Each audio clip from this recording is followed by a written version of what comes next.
Спирттермен танысып өтеміз. Спирттер бұлар құрамында бір немесе бірнеше сутек атомдары гидроксил тобымен алмасатын көмірсутектердің туындылары. Гидроксил тобы, OH тобы. Спирттер құрамында гидроксил тобының саны бойынша, санына байланысты бір атомды және көп атомды болып жіктеледі. Ал көмірсутек радикалының табиғатына байланысты болса, қаныққан, қанықпаған және ароматты болып бөлінеді. Химиялық қасиеттеріне келетін болсақ, спирттердің қышқылдық қасиеті өте әлсіз болады, сондықтан индикатордың түсін өзгертпейді. Спирттерде гидроксил тобындағы сутек атомдары қозғалғыш болып келетіндіктен спирттер орын басу реакциясына қатысады. Бұл кезде спирттер сілтілік металдармен әрекеттесу керек. Этанол натриймен әрекеттескен кезде функционалдық топтағы сутек атомның орнын металл натрий басып алады. Бұл кезде натрий этилаты деп аталатын қосылыс түзіліп, сутек газ күйінде бөлініп шығады. Спирттер молекуласына көміртек пен көміртектің, көміртек пен сутек және оттек пен сутектің байланыстары, бұлардың барлығы сигма байланыстар. Бірақ функционалдық топтағы оттек және сутек байланыстары ковалентті, полюсті байланыс. Электрон тығыздығы электр терістігі жоғары оттек атомына қарай ығысатындықтан сутек атомы молекуламен әлсіз байланысады. Сондықтан натрий, калий сияқты қосылыстар функционалдық топта тұрған сутек атомын оңай ығыстырып шығарады екен. Келесі, концентрленген күкірт қышқылының қасында спирттер галоген сутек қышқылдармен әрекеттестіріп, сәйкес көмірсутектің галоген туындысын түзеді. Мысалы, этанол хлорсутекпен әрекеттесіп жатыр. Нәтижесінде хлоретан деген қосылыс, яғни моногалогенді алкан түзіледі. Келесі мұқият боламыз. Бұл спирттерге тән ерекше қасиет дегидратациялануы спирттердің. Спирттердің дегидратациялануы ылғал тартқыш заттардың қатысында және жоғары температурада өту керек болады. Мысалы, этанолды жоғары температурада, яғни 140 градустан жоғары деп көрсетеді. Өршіткі ылғал тартқыш H2SO4 концентрленгенмен қатысында қыздыратын болса, ондай кезде нәтижесінде спирттер алкенге айналады, яғни этиленге. Спирттердің артық мөлшермен алып, 140 градустан төмен температурада қыздыратын болса, бұл дегидратация нәтижесінде жай эфир түзіледі. Этанол молекула аралық дегидратацияланып, диэтил эфирі түзілді. Яғни дегидратация спирттерде бірінші молекула ішілік жүреді. Молекула ішілік. Яғни бұл жерде су спирттің молекуласының өзінің ішінен бөлініп шығады. Бөлінген су. Алкен және су түзіледі. Ал екіншісі молекула аралық жүреді екен. Молекула аралық дегидраттану кезінде екі молекуланың арасында өтеді және суды осы екі спирт молекуласы біреуінен сутек атомы бөлінеді, екіншісінен гидроксатоп OH тобы бөліну арқылы су бөлініп кетеді да жай эфир түзіледі.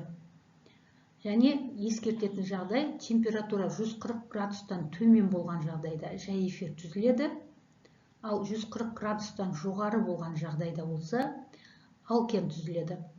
Егер тестіде спирттердің дегидратация реакциясының түзетін өнімдер деп температураны нақтылап сұрамайды, бермейтін болса, онда жауабымыз жай эфир, алкен және су деген үш жауап болу керек. Енді спирттердің органикалық қосылыстардың барлығы сияқты спирттердің сапалық реакциясы бар. Бір атомды спирттердің сапалық реакциясы. ол спирттердің басқа органикалық қосылыстар сияқты тотығу реакциясына түсу болып табылады. Біріншілік спирттер тотыққанда алдегидтер түзіледі. Мысалы, қыздырылған мысымды этил спирті құйылған сынауыққа батырған кезде мысым қайтадан қызарады, қызыл мыс түзіледі, қызарады, және алдегидтің жағымсыз иісі сезіледі. Сонда этанол айналады этан-альға.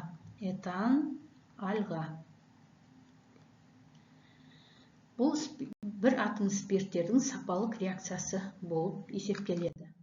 Келесі, барлық органикалық заттар сияқты спирттерді жану реакциясына түседі және жану кезінде көп мөлшерде жылу бөледі. Спирттердің молекулалық массасы өскен сайын жануы нашарлайды. Мысалы, этанол ашық көгілдір жалынмен жанады.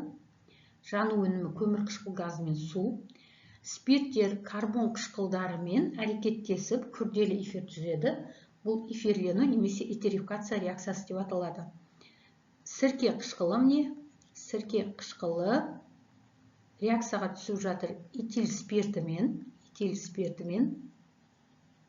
Бұл жерде өршіткі концентрленген күкірт қышқылы болады, яғни суды тартып алатын. Реакция нәтижесінде түзілетін өнімді бірнеше атаумен атаймыз. Сірке қышқылының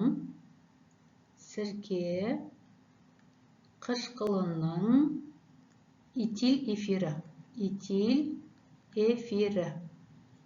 Енді келесі атау, бірінші радикалды айтып аламыз. Этил және қалдық, қышқылдың қалдығы ацетат, этил ацетаты. Ал үшінші атау этил және біз қышқылымыздың құрамында екі көміртек бар, оған сәйкес келетін алкан этан уаты. Яғни қышқыл мен спиртті әрекеттестіргенде түзілген өнімнің атаулары десе, бірнеше атаумен атауымыз қажет болады. Енді спирттердің сутекті бөліп дегидролену және дегидратациялану реакциясы бар. Бұл реакция біз алкадендер деген тақырыпта өткен Лебедев реакциясы деген атауы бар. Этанолды дегидратациялап, яғни суды алып тастап, дегидрлеп, сутекті алып тастап, біз